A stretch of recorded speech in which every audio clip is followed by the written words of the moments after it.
Lunes 13 de noviembre. Saludos, señoras, señores, bienvenidos como cada día a este espacio, a esta revista de prensa, a este lugar que reservamos cada mañana para el repaso de las informaciones que aparecen publicadas en los diarios de Córdoba, Diario Córdoba, Diario ABC, Diario El Día. Hoy, como cada lunes, nos acompaña Francisco Pollato. Paco, bienvenido. Hola, José Luis, buenos días. Como saben, director del diario ABC en su edición de Córdoba. Hoy el lunes, como es habitual los lunes, pues mucha noticia de redacción, hay menos agenda y así tenemos bastantes informaciones de ese tenor. Por acabar con el tema catalán, todos tienen tema catalán y como también toca hoy, pues referencias en todos los periódicos. Diario ABC trae su portada para el asunto catalán con foto para Xavier García Albiol y Mariano Rajoy en Cataluña. Los tienen, Rajoy presume sin complejos del 155 en Cataluña. Diario Córdoba, la referencia que hace al Procés es que Colau, se refiere a la alcaldesa de Barcelona, Colau echa al PSC del gobierno local y se acerca a los separatistas. Y el diario El Día, la referencia catalana, no, viene dentro, no hay referencia a Cataluña primera página. Bueno, por resumir un poco el fin de semana, quizás lo más significativo es que el independentismo se está disolviendo, se está fragmentando mucho más de lo que ellos pretendían y eso va a perjudicarle a la hora de sumar votos. La verdad es que el domingo en ABC escribió un artículo Ignacio Camacho, simpatiquísimo además, lleno de cariño y nostalgia a la figura de Chiquito de la Calzada. Y hacía un paralelismo maravilloso de la jerga, el estilo del propio Chiquito de la Calzada, si pudiera usarse para interpretar todo lo que estaba pasando en Cataluña. Y al final es algo surrealista, cómo se ha ido desmoronando todo lo que en realidad parece que era un proceso de cartón, ¿no?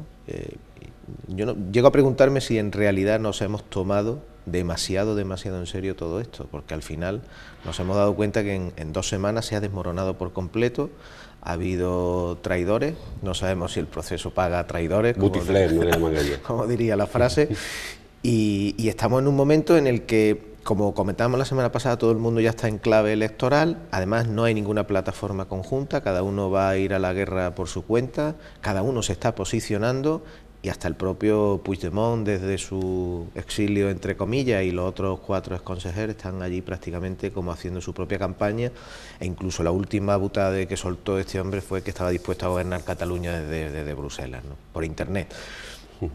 Realmente yo creo que la pantomima se ha desarmado por completo. Vuelvo a insistir en que desgraciadamente la fractura social no se ha suturado, no ha suturado, como parece que en el plano político hay una flexibilidad, que somos capaces en 2 semanas de estar abanderando un proceso de independentismo y ya estar hablando de elecciones sin ningún tipo de problema. Y está claro que esta burbuja pues se ha desinflado por completo. Y vosotros en ABC, la página 2, otra noticia más, nadie quiere a Puigdemont. Está claro que Esquerra no quiere a Puigdemont, está claro que la CUP tampoco, Ada Colau tampoco. Falta saber si el PDeCAT quiere a Puigdemont, porque incluso se está hablando de que utilizaran otra marca más. Acabó Convergencia y Unió, acabó Convergencia Democrática, acabó aquello que se llamó Democracia y Libertad, sí, ¿no? Acabó ahora PDeCAT probablemente y van continuamente superando etapas. Yo creo que hubo un primer momento en el que rápidamente, cuando se convoca la elección, el PDeCAT sale ratificando Puigdemont, que se habló en aquel momento de Santi Vila, pero yo creo que hay muchas dudas, evidentemente, ya en los primeros sondeos que están apareciendo, el papel que ya está protagonizando Puigdemont, pues evidentemente en el seno de la antigua Convergencia, que va de mal en peor, pues yo creo que se están planteando muy en serio si es una marca que les pueda traer algo, ¿no? O si verdaderamente serán capaces de mantener los resultados como sea, ¿no? Y sacar ahora mismo otra marca sí también lo veo difícil, ¿no? Por el poco tiempo que queda, incluso yo me atrevería a decir el nombre, ¿no? O la persona que vaya a encabezar, sacar ahora otro candidato que en 3 semanas prácticamente intente mantener el barco a flote e incluso pelear con la CUP o con Esquerra, que se supone que es su gran rival en estos momentos en ese bloque independentista, lo veo precipitado, ¿no? Y puede que al final sea la opción de Puigdemont, que veremos a ver cómo termina todo este proceso de la extradición, aunque tiene tiempo hasta para presentarse a las elecciones, pues sea o no sea la jugada maestra o les sirva en este caso. Pues en el caso del nicho electoral de cada partido, que estaba claro al principio, Esquerra tiene un voto progresista de profesionales liberales, abogados, a la universidad, la CUP tiene la gente más alternativa, el PDeCAT o Convergencia o como se llame, tenía siempre su voto a la burguesía catalana, que ahora cada vez está dando más la espalda porque son los grandes damnificados económicamente del procés, que es lo que se está yendo quizás a Ciudadanos o al PP. Ese traslado de votos que puede decantarlo. Esa es la gran duda, ¿no? Yo creo que esa es la gran duda porque donde pueda existir más decepción sea en ese segmento social de Cataluña, de la burguesía, de la antigua burguesía que siempre fue a los pies de CiU y formaban ese tándem imperante en Cataluña, no sé hasta qué punto se pueda fraccionar el voto. Puede que hasta algún voto vaya a Esquerra, y puede que algún voto se dirija, yo incluso pensaría más que a Ciudadanos, que al Partido Popular, que sigue teniendo un difícil enjuague, una difícil entrada en Cataluña, ¿no? Y sin embargo estamos viendo que Ciudadanos, y en las últimas encuestas así se está poniendo de manifiesto, se está convirtiendo en una marca que está rentabilizando políticamente muy bien todo lo que está ocurriendo. No olvidemos tampoco que el PSC está haciendo movimientos de fichajes de perfiles muy moderados, ha fichado a un ex de Unión, está fichando incluso a gente de la plataforma Sociedad Civil. Parece que opta a ese centro al que todos se dirigen en las elecciones. Siempre en todas las elecciones hablamos de que la clave está en el centro, ¿no? Pues en este caso yo creo que la burguesía catalana podría ser ese centro al cual miran pues todos, PDeCAT, Esquerra, PSC, Ciudadanos, el PP. Lo que no sabemos es ese centro cómo va a responder, si se va a ir a la abstención, que no creo que estas elecciones en Cataluña sean mucho de abstención, ¿no? Porque es la manera de manifestarse sobre todo lo que ha pasado. O intenten mantener unos principios, una fidelidad a una marca como el PDeCAT, que lo que ha hecho es meterlo en un auténtico laberinto. Bueno, pues hablaremos mucho de este asunto de aquí al 21 y más de diciembre, pero por ahora nos quedamos con esos titulares. Vamos a bajar nuestro ámbito.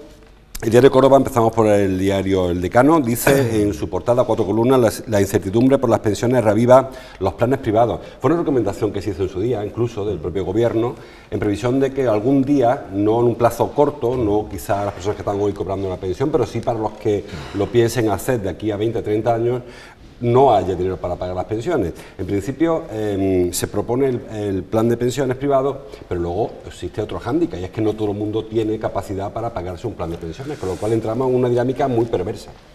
Efectivamente, lo que está claro es que el sistema actual, o como lo estamos conociendo, como lo venimos conociendo, va a ser muy difícil que se prolongue en el tiempo, décadas, y que nuestras pensiones se vayan a pagar de la misma manera.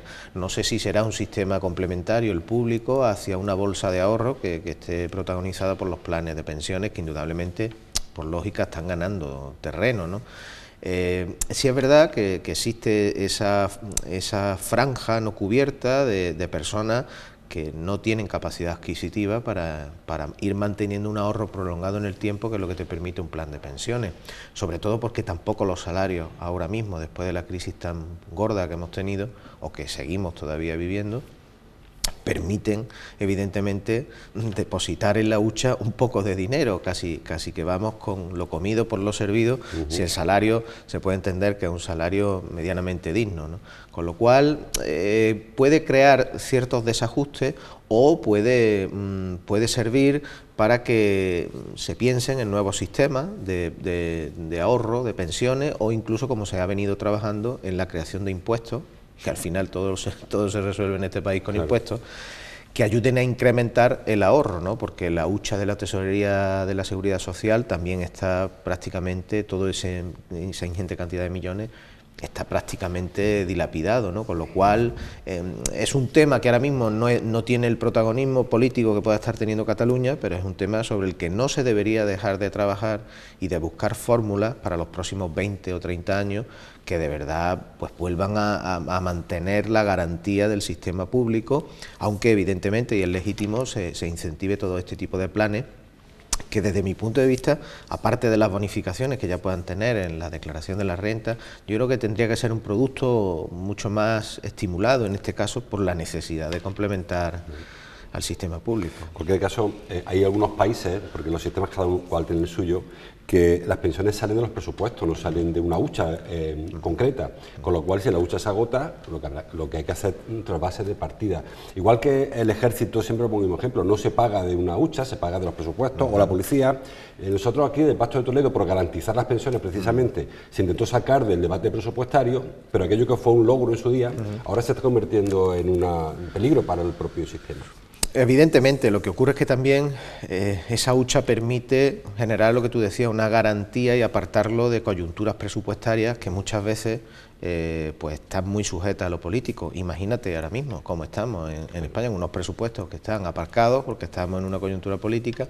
Imagínate que un sistema de pensiones dependiera totalmente de esta inestabilidad política que llevamos años viviendo, ¿no? No podría ser, digamos, una manera de blindar, que a mí no me parece mal, algo tan universal y tan importante como el tema de las pensiones. Lo que está claro es que el sistema no aguanta más, el sistema necesita mirárselo todo, no seguimos cotizando como cotizábamos antes, cada vez hay menos, la ratio esta famosa que se utiliza para medir el número de cotizantes por pensionista está en sus horas bajas, y más en una provincia como Córdoba, donde la cotización a la seguridad social tiene un peso muy importante, sectores como el campo o los servicios, que son muy inestables, con lo cual se aporta todavía menos a la caja, ¿no? Vamos al diario El Día, 5 columnas en su portada. El 10% de las mujeres asesinadas por su pareja tenían orden de protección. Lógicamente hay dos datos muy preocupantes, el del número importante de mujeres asesinadas por su pareja y que las órdenes no se cumplen, es decir, que no hay luego un seguimiento a las órdenes que impone un juez, porque claro, es muy difícil hacer un seguimiento de todas las órdenes, pero es verdad que hay parejas especialmente complicadas, personas con antecedentes y siguen incumpliendo y quebrantando el alejamiento. Sí, evidentemente son auténticos depredadores, ¿no? Que es muy difícil controlar, ¿no? Existen las pulseras estas que se colocan, ¿no? Y que, bueno, tienen un mayor control policial porque siguen la pista, pero en muchos casos esas órdenes de protección pues se ha de contar un poco con la buena voluntad, entre comillas, del acusado. Y es muy difícil porque tampoco se dispone de medios para que haya un policía detrás de cada persona, ¿no? Con lo cual siempre existe esa posibilidad de riesgo que obliga muchas veces a que la víctima, en este caso la mujer, pues hasta incluso tenga que intentar buscarse la vida en otra ciudad, ¿no? Para alejarse ella y no el agresor de una circunstancia de temor, de miedo, que sigue latente a pesar de que haya sido juzgado y de que haya sido condenado, ¿no? Porque cuando hablamos del Pacto Nacional o contra la violencia doméstica o machista o de género, básicamente se trata de aportar fondos, aportar recursos, sí, porque está demostrado que quizá la prevención, la educación es una medida a medio largo plazo, pero actuación concreta contra la persona que tiene antecedentes y que ha amenazado a su mujer, sí que es un tema de recursos. Si hubiese más recursos, se evitaría probablemente una buena parte de estos asesinatos. Sí, evidentemente. Vamos a ver, en la mente humana, por muchos recursos que se ponga, siempre existe esa maldad, ¿no? Pero indudablemente que haya más recursos económicos significa que pueda haber desde más policías, más medios de supervisión, de que se doten y se potencien los juzgados de violencia de género, que se trabaje más en la educación, que como tú dices tienen unos resultados más a medio plazo, pero que tampoco hay que despistarse porque ya están apareciendo en algunos sondeos sobre la población más joven, adolescente, pautas y respuestas que no suenan muy bien, todo lo que se dé de más, evidentemente, es importante. Luego también está la ley, el tipo de ley que tengamos y el propio procedimiento que se está produciendo, ¿no? En un caso tan sensible como este, donde también en los juzgados de violencia de género asistimos por lo menos a datos sorprendentes, ¿no? Porque hay mucho porcentaje de denuncias que se retiran, o incluso también se detecta un canal de entrada de denuncias falsas porque se utiliza un tema excesivamente sensible, muy sensible, pero indudablemente cuanto más recursos haya, será un poco más fácil poder atender y seguir estos casos. Avanzamos. La foto del diario El Día, una foto que firma Jordi Vidal, sí, Jordi Vidal.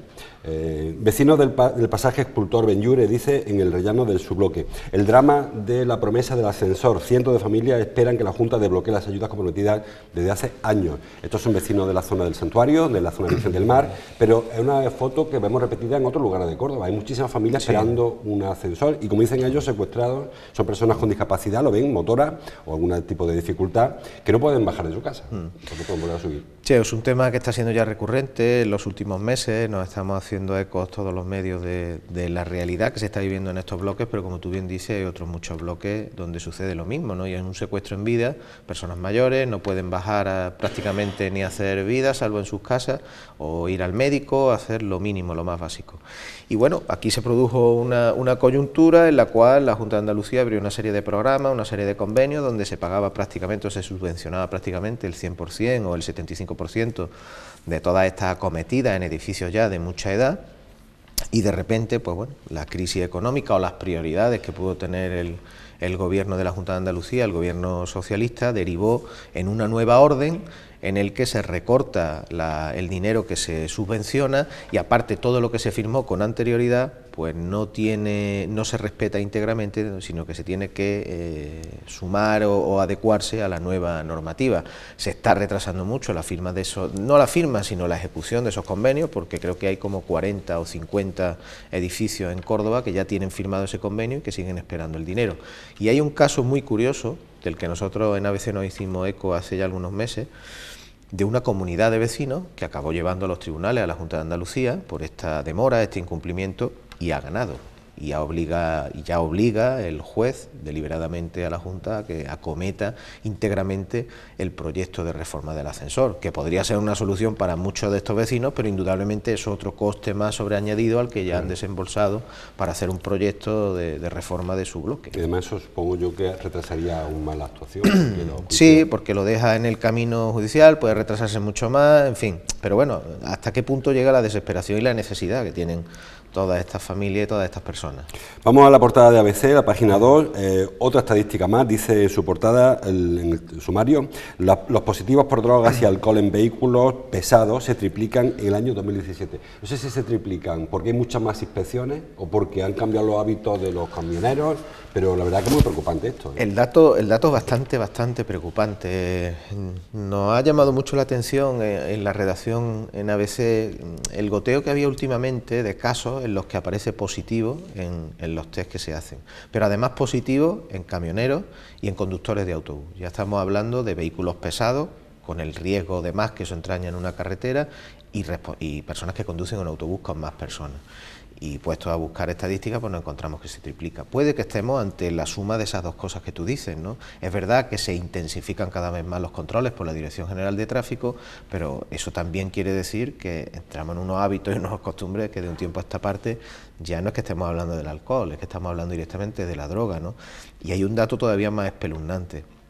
El 40% de las víctimas mortales de accidentes de tráfico en Córdoba, me parece que fue el año pasado, los últimos años, se le detectó que había tomado sustancias estupefacientes. O sea, estamos ante un problema muy gordo, valga la expresión burda, pero yo creo que nos debe todavía hacernos ver, no solo, como decíamos antes, con la violencia de género, la necesidad de un mayor control, de mayor aparición de campañas, pero sí es verdad que nos preocupa mucho pensar pues cómo vamos por la carretera, ¿no? Que es lo que siempre hemos hablado, ¿no? Tú puedes ir cumpliendo las normas, conduciendo maravillosamente, y llevar detrás a un camión, que evidentemente la gran inmensa mayoría de camioneros son gente muy responsable y magníficos conductores, pero llevar detrás a una persona con un vehículo pesado, en este caso, o no pesado, pues que va puesto, como se suele decir en el argot, va puesto de una sustancia mortífera y mortales. Hablando de droga, no aparece en las portadas, pero sí viene en el interior. Ha preguntado Urbanismo al gobierno si es cierto que se vendió cocaína, se quemó cocaína y marihuana en Cosmos. Eso, ¿cómo aparece esto? Bueno, vamos a ver, me parece una salida de pata de banco de Izquierda Unida, porque evidentemente pensemos por un momento que toda la droga que se decomisa por parte de las fuerzas del Estado, de seguridad del Estado, se tiene tiene que destruir en alguna parte. Estoy recordando ahora mismo que, no sé si es en Huelva o en Cádiz, se han quedado sin lugar donde almacenar todas esas sustancias para que luego se destruyan. Se están almacenando en la sede oficial de la subdelegación de gobierno y hay quejas de los trabajadores por el olor que emana, por ejemplo, de la marihuana, ¿no?, con la que tienen que convivir todos estos días. Es que eso hay que destruirlo. ¿Dónde se destruye? Pues evidentemente en plantas como las de Cosmos, que tienen hornos de gran potencia, con los cuales, con empresas como la cementera, pues la policía o la Guardia Civil llega a acuerdos para que eso se vaya destruyendo allí, ¿no? No sé qué interés o qué afán puede haber en mezclar una cosa con la otra, ¿no? Sería como ir al complejo del Lobatón, donde está toda la basura de Córdoba, que forma parte de Sadeco, ¿no? Sadeco es su responsable, y bueno, intentásemos escrutar qué cosas hay en la basura que no deberían estar ahí, ¿no? Me parece que es algo que no entiendo, ¿no? No sé cuál es el fin de Izquierda Unida en ello, o para decir que a lo mejor los cielos de Córdoba están llenos de sustancias que... Estupefacientes. Sería a lo mejor la explicación para muchas cosas. Bueno, sí, probablemente, pero no tiene que irse muy lejos Izquierda Unida, no tiene que pensar en la cementera Cosmos. Probablemente Izquierda Unida sepa muy bien, o todos sabemos muy bien, dónde se puede oler ese aroma. Sí. Hablando de Sadeco, viene una información en el diario El Día, la parte alta de la cabecera, muy curiosa. Dice: el juez rechaza que la aseguradora de la Merced, se refiere a la hermandad de la Merced, se persone en la caída por cera. Recuerden que esto viene del año 2015. Fue el miércoles santo, un motorista pasa por un lugar que había pasado a la Merced antes, se escurre, se cae, se produce una serie de daños, heridas. Él denuncia al ayuntamiento por la cera que había en el suelo, el ayuntamiento a su vez denuncia a Sadeco porque la sentencia dice que es a consecuencia de que no limpió la acera, y Sadeco denuncia a la Merced porque es la única hermandad que pasó el día de antes por ese sitio. Ahora, cuando toca pagar, porque todo viene que hay que pagar la indemnización, que es poquito, por cierto, la Merced ha pedido que se cite a la aseguradora, que es de la agrupación, no es de la Merced. Aquí cada cual se va echando por delante la pelota. Una cosa anecdótica que al final acabará como acabe, porque además el juez incluso en el propio auto da una reprimenda al motorista porque dice que entró muy rápido la curva, o sea que aquí todo el mundo se lleva. Pero hablamos antes, Paco y yo, de la cantidad de accidentes que se producen en la calle, en la vía pública, que muchos acaban en tribunales, otros no, porque la gente no sabe que si se te cae una rama en lo alto del coche y hay una dejación de parques y jardines, o si hay una loseta que está tableteando y tropiezas y te caes, todo eso deriva muchas veces en denuncias.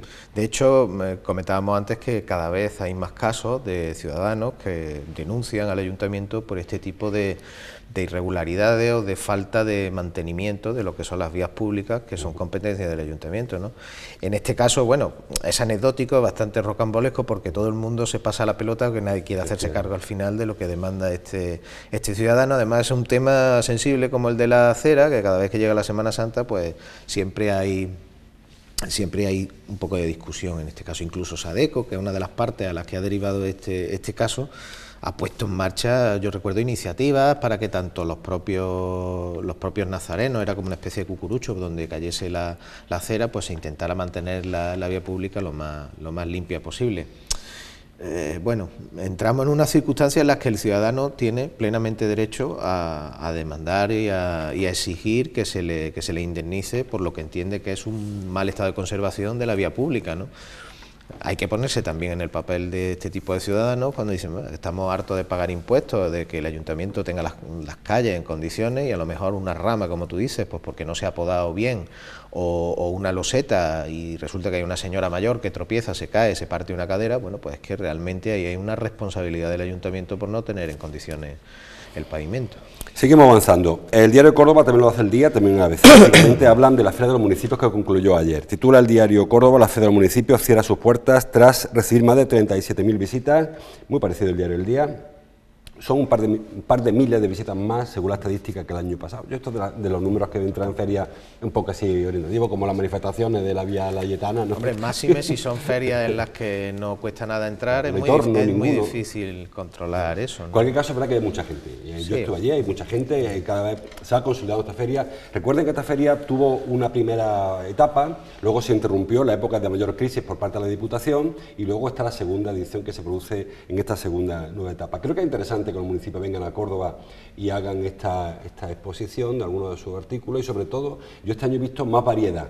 No todo el mundo venía a vender lo mismo, porque al final un poco la tentación es venir a vender la feria, la iglesia del pueblo, la feria del pueblo. Hay muchas cosas a los pueblos interesantes. Bueno, esta feria tiene ese cariz de hacer patria chica a todos los que viven en Córdoba y somos de algún pueblo, o incluso los que estando en el pueblo pues vienen y pasan un día en Córdoba y aprovechan para ir.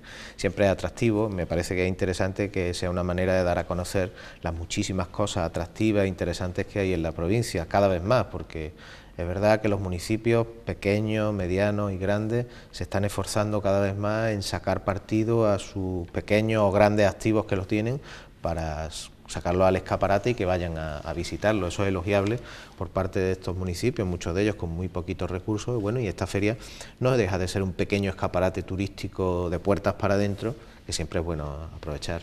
Pues parece que ha sido un éxito. Nos quedamos la Diputación, dice Diario ABC en su página 2, que la Diputación concede ayudas al empleo a varias empresas que incumplen las bases. La verdad es que no se sabe si hay aquí un tema de nepotismo político, de clientelismo, porque tampoco se identifica la empresa, o al menos no lo he visto yo de forma. Bueno, realmente se trata de particulares en muchos casos, pero lo más llamativo es que en las bases de esa convocatoria de ayudas, que es una convocatoria bastante ambiciosa de 700.000 euros en total, y hay algunos casos en los cuales se incumple uno de los criterios que establecían las bases, y es que las personas que se contraten con esas ayudas no cobren nunca menos del salario mínimo, ¿no?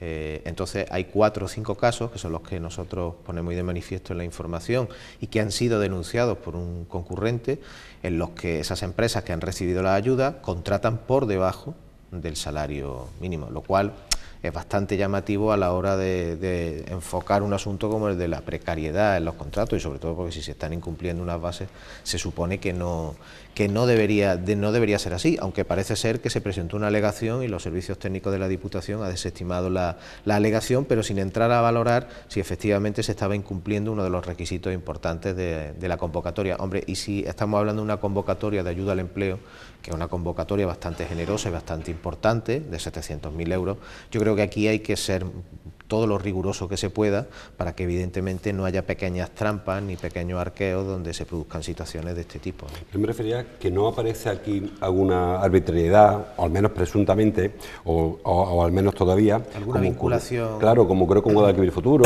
que haya subvenciones que se salten la ley. En principio no conocemos la... Bueno, sí, en principio no, nosotros seguimos trabajando en esta información y en principio, bueno, los primeros datos que han llegado a nosotros no indican que sea así, ¿no? Lo cual no quiere decir que lo sea. Pero evidentemente, de momento, en la primera entrada de la información que hemos publicado, pues lo que se pone de manifiesto es un poco pues, ese incumplimiento, que es muy llamativo, sobre todo cuando se trata de un programa de ayuda al empleo. Vamos a seguir avanzando, estamos como siempre ya sobre la hora. Foto para Manuel Benítez, el cordobés, en el diario Córdoba. Dice, el cordobés asegura que tiene declarados sus bienes en el extranjero. Esto viene porque, saben, esta investigación de los papeles del paraíso, Paradise Papers, que le llaman en la Sexta Confidencial, apareció el nombre de Manuel Benítez en el Confidencial, más que en la Sexta fue, y asegurando que tenía una fortuna en Bahamas. Él dice que estaba todo regularizado y que ya, de hecho, una noticia antigua, que eso todo el mundo sabe. El diario Córdoba cita además el 2013, cuando cumplió 50 años su alternativa, que en una entrevista él habló ya de sus posesiones o sus propiedades en paraísos fiscales. Bueno, se trata de una información que ha dado un medio y que puede aparecer a lo mejor como se esboza porque ya en su momento pudiera aparecer, o porque es verdad que bueno, una persona y un personaje como Manuel Benítez el cordobés, con un vasto patrimonio, evidentemente un patrimonio además que tendrá que haberse ordenado, gestionado de una manera pues profesional, ¿no? Muchas veces todo ese tipo de patrimonio pues se organiza o se invierte, se recoloca en empresas, pero como tantos, ¿no? Otros. La verdad es que la información es un poco la típica información del desmentido, ¿no? El hecho de hacernos eco de un desmentido del propio Manuel Benítez, el cordobés, sobre su aparición en esos papeles, que yo creo que habría que entrar con más detalle, ¿no? Personas como ella, ¿no? Pues bueno, sí es verdad que tienen un gran patrimonio, que se habrá ordenado de una manera, lo cual no quiere decir que se haya hecho de forma irregular, ¿no? Pero bueno, sería cuestión de, como se ha anunciado, que se va a investigar por parte de Hacienda, pues bueno, pues que se acometan las correspondientes investigaciones para confirmar la situación, ¿no? Él es verdad, perdona, José Luis, él es verdad que en los últimos años, que han sido bastante tormentosos desde el punto de vista personal, pues también se ha producido otra reorganización de todo ese patrimonio familiar, ¿no? Dada la nueva situación en la que él se encuentra desde que se separó de su mujer, ¿no? Pero bueno, eso es entrar ya con la lupa y debería entrarse si es así, y si no, pues evidentemente no se puede acusar a una persona de algo que no es, ¿no? Pero decía Paco que tener dinero en Bahamas no es un delito inicialmente. No. El delito es no tributar el dinero, pero tener dinero en otro país. O sea que a veces por aparecer en las listas entra gente como culpable, igual tiene su dinero en Bahamas, sí, pero lo está fiscalizado, correctamente. O sea que en principio, claro. Muchas veces se hace aquí un batiburrillo. No, hombre, y es llamativo que él mismo en 2013 pues así lo admitiera, ¿no? Normalmente quien debe esconder o quien quiera esconder algo no lo admite así públicamente en una entrevista con esa facilidad, porque no deja de darle una pista al fisco. Otra cosa es que haya un político que, aparte de ser legal, no sea ético, ¿de acuerdo? Bien. Pero que en principio la regla de Inglaterra, si paga sus impuestos es correcto, lo que no es ético que se dé su dinero a Bahamas o Tría, pero por ser político, no por ser un delito eso. Bueno, vamos avanzando rápidamente, que se nos acaba el tiempo, un par de piezas que se quedan sueltas. Habla el diario Córdoba, un reportaje, creo que de Irina, sobre el negocio de la basura. A partir del incendio de Recicor, se ha constatado que hay muchas empresas que se dedican a esto, a almacenar basura para venderlo de manera un poco descontrolada o incontrolada. Bueno, creo recordar, nosotros publicamos también hace poco que era una decena de empresas las que en Córdoba capital se dedicaban a la gestión de residuos peligrosos. Creo que se elevaba a algo más de una veintena en toda la provincia. Son empresas que presentan prácticamente casi el mismo patrón, ¿no? O son empresas que almacenan residuos peligrosos que luego se llevan a otras empresas que son las que los tratan, o son empresas que en sus propias instalaciones, además del almacenamiento, tienen una planta de tratamiento. Evidentemente, los vertidos, los residuos, hay un mercado de residuos y de vertidos, ¿no? Porque todo lo que de la basura que se genera, pues o se recicla o se tiene que destruir de alguna forma, y eso hay que pagarlo. Y además hay muchísima competencia, aunque parezca que no, y para entrar en ese mercado a veces lo que hacen algunas empresas es bajar los precios y tirar los precios para intentar llevarse cuanta más materia prima, dicho de alguna manera, mejor, ¿no? Que un poco lo que también ha salido a colación en el caso de Recicor, ¿no? Aparte de la sensación de descontrol que había en ese vertedero, el hecho de que hubiese mezclado vertido y residuos de distinta naturaleza, que no se sabía muy bien ya lo que había allí, ¿no? Sí. Se entra un poco en esa disputa por llevarse un material que es necesario. Alguien tiene que recogerlo, alguien tiene que tratarlo y alguien tiene que reciclarlo. Eso es así, si no sería imposible. Y es un negocio apetecible en el que además en la época de crisis entraron algunas empresas que se dedicaban a otro segmento, pero que encontraron ahí cierto refugio, porque parece que era un segmento que se mantenía estable. Basura generamos siempre, ¿no? Y que podía ser una oportunidad de negocio. Para terminar, portada ABC habla de que Cáritas y Cruz Roja preparan ya las noches de frío. Lamentablemente se ven muchas personas que duermen en la intemperie y que no hay lugares. Hace unos días hablábamos del proyecto de meter un nuevo albergue de ProLibertas en la antigua Cruz Roja, en la calle Sagunto. Hay personas que siguen durmiendo en la calle, todavía no hace mucho frío, pero bueno, estamos entrando en la época en la que no se puede pernoctar en vía pública y ya hay que preparar proyectos. Lo malo para esto es que siguen siendo empresas privadas, tanto Cáritas como Cruz Roja. Parece que hay que echar una mano a la institución, no nos damos abasto.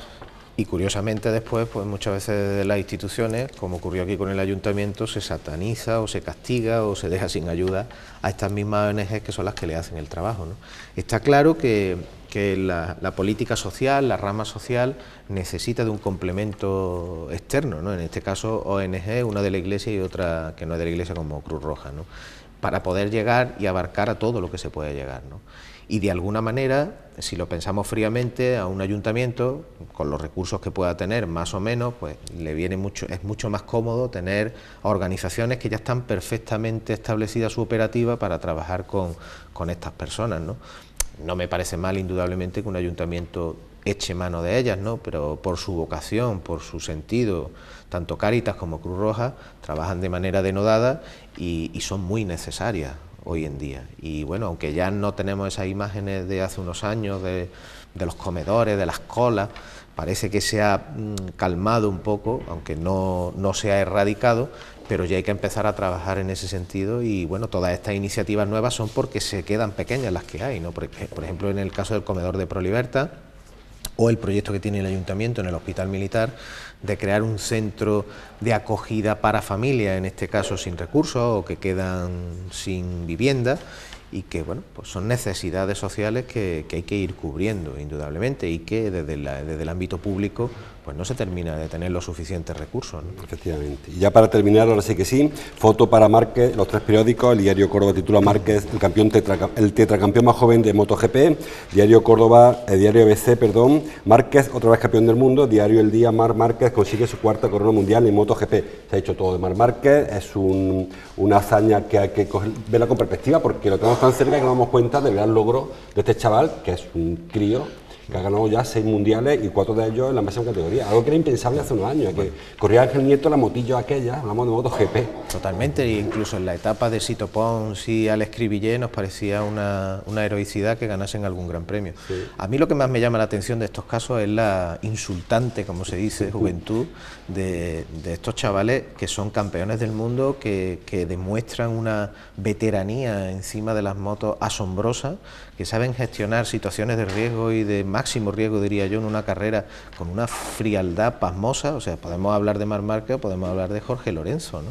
Que ya nos parece un veterano y es un joven. Y bueno, y si entramos ya en las categorías inferiores del motociclismo, vemos los nuevos campeones que son auténticamente niños, ¿no? Sin carnet de conducir. Niños sin carnet de conducir, efectivamente, con una madurez tremenda en lo alto de las motos, ¿no? Y el caso de Marc Márquez, pues el de un gran campeonísimo, que va camino de convertirse en otro hito del motociclismo, de la historia del motociclismo. Y ya para acabar de todo, sí que sí, otra vez, sí que sí. El Córdoba, de un éxito a un nuevo tropiezo, a un nuevo mal rato. El Córdoba ya es colista, dice el Diario Córdoba, bueno, referencia al Córdoba Antropédico, jugó el viernes, con lo cual hay menos referencia, pero esto parece que no tiene, esto es como la de Murphy, todo lo que se puede empeorar, empeora. Y además tiene visos de que va a empeorar ya en una situación casi de límite, ¿no? Sí. Llegamos casi al parón navideño en las peores circunstancias posibles y da muchísimo que pensar, muchísimo de podernos ver en el fondo y en el foso de la segunda vez. Esta semana jugamos en casa del Sevilla, que era colista hasta ayer consiguió el Sevilla ganar de manera sorpresiva, a mi entender,